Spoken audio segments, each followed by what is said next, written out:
got to fight this guy. Oh, you got injured in camp. You lose to that guy too. Now you're set back when you could have been a champion. Yeah. You know, there's a lot of like weirdness going on with possibilities and, you know, just luck, bad luck, and good luck. Bad luck and good luck. Timing, I think, is a big thing. How is something like this allowed to happen? How is Jake Paul allowed to fight Gervonta Davis? It's completely unfair. It is completely just. I can't say the word that I want to say because I don't want to get canceled. And then going out there and taking on a guy that is maybe 92 pounds heavier, that is at least 65 pounds heavier than you. That is called one thing. That's called being a bully. Joe Rogan looked genuinely stunned when Gervonta Tank Davis stepped into the press event ahead of his exhibition match with Jake Paul. Gone was the lean, compact physique fans were familiar with. In its place stood a noticeably bulked-up Davis, his frame thicker and more sharply defined than ever. Even Rogan, well accustomed to seeing elite athletes in peak condition, couldn't hide his surprise. A reaction reserved for moments that exceed even the highest expectations. Sure, but no time limit within the weight class. Yeah, that'd be sweet. That would be pretty. That would be pretty wild. Yeah, that'd be pretty. Because you know, like two guys are facing off each other, like, and they know, like, there's no rescue every 5 minutes. Yeah. And you go into it knowing you're either getting knocked down or submitted, or you're doing that to the other person. During the face-off that followed, Davis seemed to deliberately minimize his imposing new physique. Instead of flexing or adopting aggressive stances, he maintained a calm, almost reserved posture, folding his arms across his torso or subtly angling his body to obscure his full build. The positioning felt intentional, perhaps an effort to downplay his transformation or shift attention away from his size. Still, the change was unmistakable. Meanwhile, Joe Rogan noted that Jake Paul's approach is driven more by promotion than pure competition. He explained that these exhibition bouts are designed to captivate casual audiences and spark curiosity through unexpected matchups. According to Rogan, the hype, betting chatter, and spectacle surrounding such events have less to do with athletic legitimacy and more to do with generating headlines. He believes Paul understands exactly how to stay in the public eye, using boxing as a marketing stage, even when the matchups themselves defy conventional sporting logic. That's called being a bully.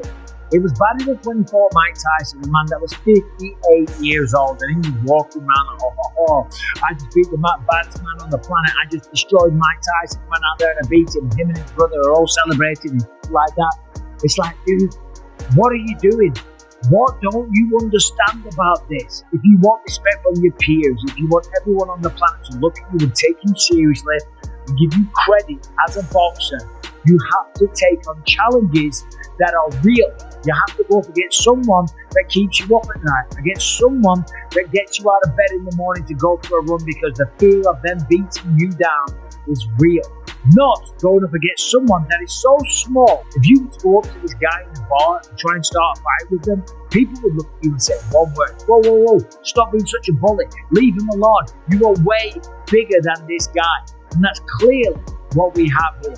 It is ridiculous. When you look at the tail of the tape, Gervonta Tank Davis, granted, very, very skilled boxer, a world champion. That's great wins, a tremendous career. He's got 28 knockouts on his record. I'm just looking at the tail of the tape there. 30 years old, Jake Paul 28. Gervonta Davis is 5'5" tall, whereas Jake Paul is 6'1". I would never dream on picking on a guy that is 5'5" tall. Granted, there's some tough guys out there that are 5'5", okay? They're smaller guys, but 5'5", they'll pack a good punch. Typically, they're mixed martial artists or boxers. Yeah. Davis, a reigning lightweight champion who usually competes at around 135 pounds, will be stepping far outside his usual division for this matchup. Jake Paul, on the other hand, has consistently fought closer to the cruiserweight limit in his previous bouts. The two ultimately agreed to meet at a catchweight of 195 pounds, a decision that caught many off guard and was only finalized after considerable negotiation and speculation. Things, right? They should also have like the size of the ring, the size of the glove, all that stuff. Particulars should be in the contract, but I would probably look for one thing that is not the common thing to have in a contract in Pump Tank. A ladder. A ladder. Can I get a ladder? Somebody? You know what I mean? Hey, look, BULKED, if he hits him on the chin, the way he can punch, Jake might be doing a dance. You know what I mean? Not voluntarily. But we'll get into that more later. The thing that I'm talking about right here is what you said. It was stark. The size difference was really, you couldn't ignore it. We understand the talent difference, the experience difference. We understand all of that. But the size, the pure, and we understand small guys can beat big guys. We just saw Crawford do it to Canelo, but a little different. The size difference was, it was eye catching, jaw dropping, and it made me think. And I'm going to ask Richie, our man here, who's doing all the taking, who does such a marvelous job. I'm going to ask him because I know he's an expert in this area. But it reminded me of one of the Rocky movies where they had the face, where they did the wrestling thing with Rocky and Hulk Hogan, a.k.a. Thunder Lips. It was Thunder Lips back there. Davis, who typically competes at 135 pounds, will face a unique set of conditions in this exhibition bout due to the significant size disparity. The fight will operate under modified rules, including the use of 12-ounce gloves, heavier than those Davis normally wears in his weight class, adding another layer of adjustment to the unconventional matchup. That makes it a problem. My opinion is, I just want to say, in case someone calls me into court, I'm a fucking idiot and I don't know nothing. And don't take my advice. I love the Don't take Saudis. my opinion. I love the Israeli government. I love That had everyone. nothing to do with them. Hmm? That was Jake Paul promoting it. It's just like, doesn't bother me. there's compromise in the sport, and that's like bad. It's just like If I bet on it, watching it with people who are so in on it, and then also the the sports betting apps, they introduced like chat apps in them in Australia, so it's like they're trying to take the place of social media companies where you go together and you meet your friends. Like betting should be exciting enough without having a weird. They're just trying to draw you in. Social. They're just trying to make money, right? So they're trying to draw you in any way they can. Davis's trainer, Calvin Ford, has expressed concern about the rule changes, noting that while heavier gloves may slightly reduce the impact of punches, they also alter the fighter's feel, timing, and defensive rhythm. According to Ford, the added weight can subtly change how punches are thrown and how fighters protect themselves, making the adjustment more complex than it might appear. Atlas weighed in on the face-off between Jake Paul and Gervonta Davis, emphasizing the striking size disparity between the two.